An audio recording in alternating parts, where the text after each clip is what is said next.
Hey there, champs. We're diving into some serious topics today. So, I grew up in the northern rivers of New South Wales in the 90s, and let me tell you, it was a place of stark contrasts. On one hand, we had utopian dreams and alternative culture, but on the other, we had abject social disadvantage. It was a weird mix, and it definitely shaped who I am today.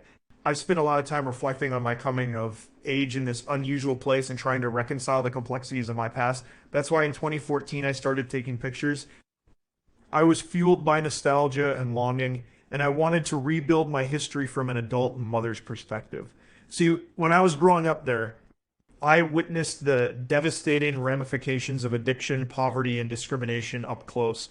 And it turns out I was carrying the weight of these burdens throughout my life. So I used photography to work through it and process the unprocessed grief of my youth. My ongoing series in Australia focuses on the lives of adolescents as I remember them in Lismore. It examines the residual effects of colonization and the Aquarius era of drugs, free love, and political rebellion. For those of you who don't know, Lismore sits on unceded Bundjalung country, surrounded by dairy farms, hippie communes, and ancient rainforest. I grew up with a diverse group of friends embodying the different backgrounds that shaped the region.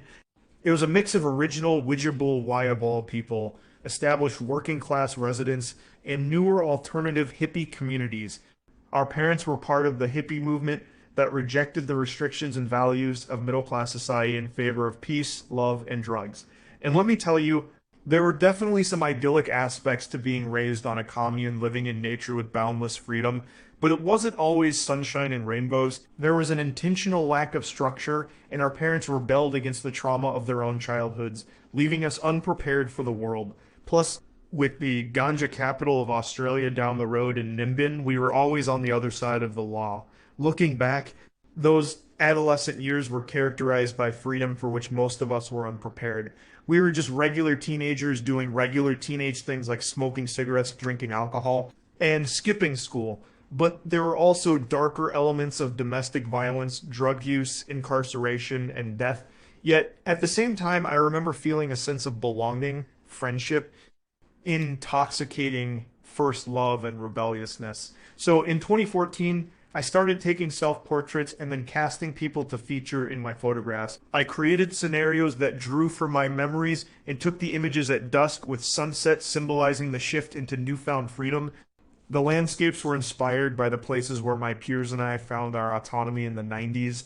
My photographs in this series explore adolescence and reveal how the idealism of the counterculture movement played out when met by small town boredom and social disadvantage. But even though there were hardships, I've come to see the meaningful connections that can emerge and that beauty and pain can coincide.